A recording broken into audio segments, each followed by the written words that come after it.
मेरा नाम संदीप है। बचपन से ही मैं एक बहुत शर्मीला किस्म का लड़का था, लेकिन जवान होते होते मेरे अंदर हवस की आग जागने लगी थी। लड़कियों के जिस्म को गंदी नज़र से देखता रहता था। मेरे अंदर आग लग जाती थी। मन करता था कि उस लड़की को उठा लूं।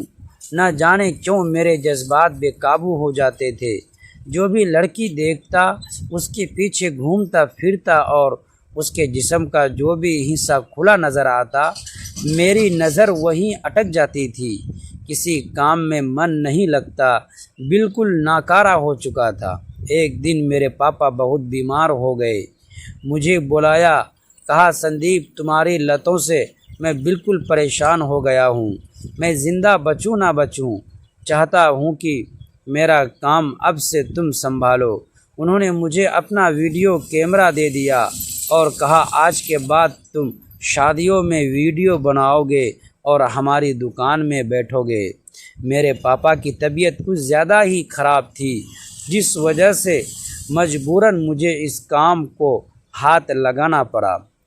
जल्दी ही मुझे मूवी बनाने का पहला कॉन्ट्रैक्ट मिल चुका था। मैं शादी में पहुंच गया। वहां पहुंचकर मुझे एहसास हुआ कि यह काम मेरे मतलब का है।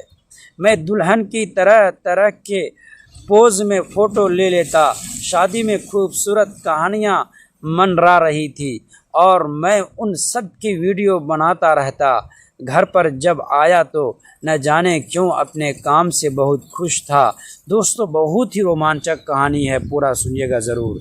दोस्तों, वीडियो में आगे बढ़ने से पहले एक छोटा सा रिक्वेस्ट है कि वीडियो को लाइक और हमारे चैनल को सब्सक्राइब कीजिएगा और प्यारा सा कमेंट भी ज़रूर कर दीजिएगा। दोस्तों, चलते हैं आज की कहानी की तरफ। अब तो यह रोज़ का हो गया था। थोड़ा मेरा कॉन्फिडेंस बढ़ता तो मैं लड़कियों के दुपट्टे में हाथ देता तो कभी किसी लड़की के रेशमी बाल में, पर मेरी हसरतें बढ़ती चली गई। मैं लड़कियों को रोमांटिक पोज देने को भी सिखाने लगा था। धीरे धीरे ऐसा हो गया कि पति से पहले ही मैं उन लड़कियों के शरीर को छू लेता था और फिर मेरे ख्यालों में वही लड़कियां रहती थी। मेरे पापा अभी बीमार थे, लेकिन घर का खर्चा मैं चलाने कहा था। मेरे पापा ये देखकर खुश थे कि कम से कम मेरा किसी काम में मन लग गया। एक दिन शादी में गया हुआ था। वहाँ मुझे एक लड़की मिली। वह काफ़ी परेशान नज़र आ रही थी। ऐसा लग रहा था कि वह शादी नहीं करना चाहती। मैं उसके वीडियो बनाने के बहाने उसे तरह तरह के पोस्ट दिखा रहा था।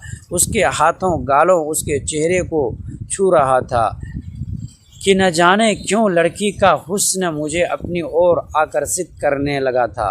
उसे नज़र भर देखते ही मैं बेकाबू होने लगा था, लेकिन फिर अपने आप को समझाने लगा, संदीप, लड़की तेरी नहीं हो सकती। उसकी शादी हो रही है।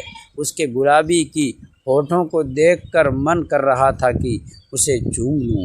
वो लड़की भी मेरे साथ शूटिंग करते करते धीरे धीरे खुलने लगी, लेकिन न जाने क्यों उसके चेहरे में एक उदासी नज़र आ रही थी।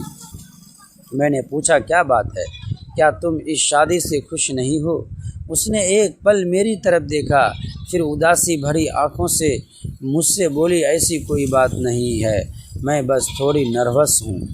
उस लड़की की घबराहट की वजह मुझे बिल्कुल भी समझ नहीं आ गई, पर उसका दुविधा जिस्म मुझे काबू कर रहा था। उस लड़की की शादी को हो चुकी थी और न जाने क्यों मन ही मन में उदास था।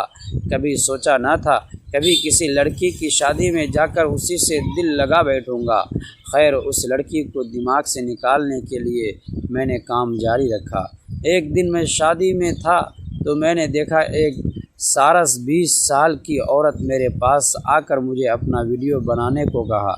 मैं उस औरत को हैरत भरी निगाहों से देखने लगा। फिर सोचा शायद दुल्हन की कोई रिलेटिव होगी, तो मैं उसका वीडियो बनाने लगा था। वो औरत ने बड़े अजीब से कपड़े पहन रखे थे। उसकी फ़ोटो शूट करने के बाद उसने कहा, तुम कब से काम कर रही हो? मैंने कहा मुझे 2 महीने हो गए हैं। फिर उसने पूछा कितने पैसे कमा लेते हो? मैंने कहा एक शादी के 2 मिल जाते हैं। उसने कहा क्या तुम मेरे साथ काम करना पसंद करोगे? मेरे 3 घंटे की शूटिंग है, मैं तुम्हें लाखों रुपये दूंगी। ये बात सुनकर मेरा सर चकरा गया और मैं उसे हैरत भरी निगाहों से देखने लगा। शादी के पूरे 1 दिन शूटिंग में भी मुझे सिर्फ 2000 मिलते हैं, 3 और 1 घंटे में लाखों रुपये देने की बात कर रही थी। तो मैं हैरत में था। तो उसने कहा क्या बात है, क्या सोच में डूब गए? उसने फ़ौरन अपना कार्ड निकाला और मेरे हाथों में थमा दिया। अगर तुम्हें मंजूर हो तो मेरे फ्लैट में आ जाना और बात कर लेना। जब मैं घर लौटा तो उस औरत की बात ही मेरे दिमाग में घूम रही थी। मेरे घर पर शादी के लायक 2 बहनें बैठी हुई थी। शादी तो ऐसे नहीं करवा सकते, उसके लिए लाखों के तहत चाहिए। हमें इतना ज़्यादा कॉन्ट्रैक्ट भी नहीं मिलता था। शादी के सीज़न में थोड़ा बहुत काम मिल जाता था, ऑफ सीज़न में बहुत हालत ख़राब होती थी। किसी तरीके से हमारा घर ही चल पाता था। बहनों की शादी के लिए पैसे इकट्ठे नहीं हो पाते थे। मैं लेकिन सोच में था कि मैं क्या करूं। मेरे पापा की तबीयत अभी काफ़ी हद तक ठीक हो चुकी थी, लेकिन उन्होंने अब तक काम नहीं संभाला था। मैंने सोचा पहले उस औरत से जाकर बात करके देखता हूं कि मामला क्या है। अगली सुबह मैं उसके एड्रेस में पहुंच गया। दरवाजे की बेल बजाई तो उस औरत ने आकर दरवाज़ा खोला। उससे नज़रें मिलते ही मुझे हैरत का झटका लगा था। वो फ़ोन पर किसी के साथ बात कर रही थी। मुझे देखकर मुस्कुराए और अंदर बुला लिया। कहा सोफ़े में बैठ जाओ।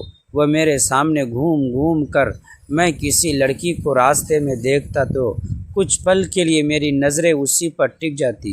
मन में तरह तरह के ख्याल आने लगे थे और फिर मैं खुद को समझाता कि मुझे ऐसा नहीं सोचना चाहिए, लेकिन इंसान के मन की सबसे बड़ी कमज़ोरी यही है। जिस चीज़ के वह खुद को रोकना चाहता है, कई बार उसका मन उसी तरफ और ज़्यादा भागने लगता है।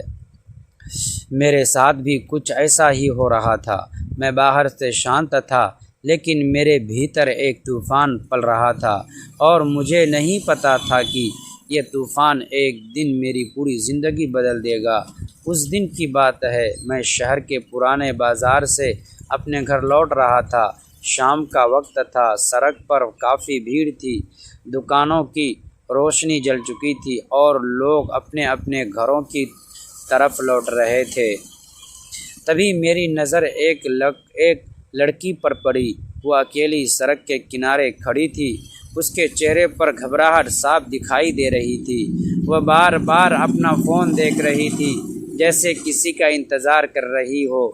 मैं कुछ पल के लिए वहीं रुक गया। मेरे मन में वही पुराने ख्याल उठने लगे, लेकिन इस बार कुछ अलग था। दोस्तों, ऐसे ही कहानी सुनने के लिए प्लीज़ हमारे चैनल को सब्सक्राइब ज़रूर कीजिएगा। वीडियो को लाइक और प्यारा सा कमेंट भी ज़रूर कर दीजिएगा।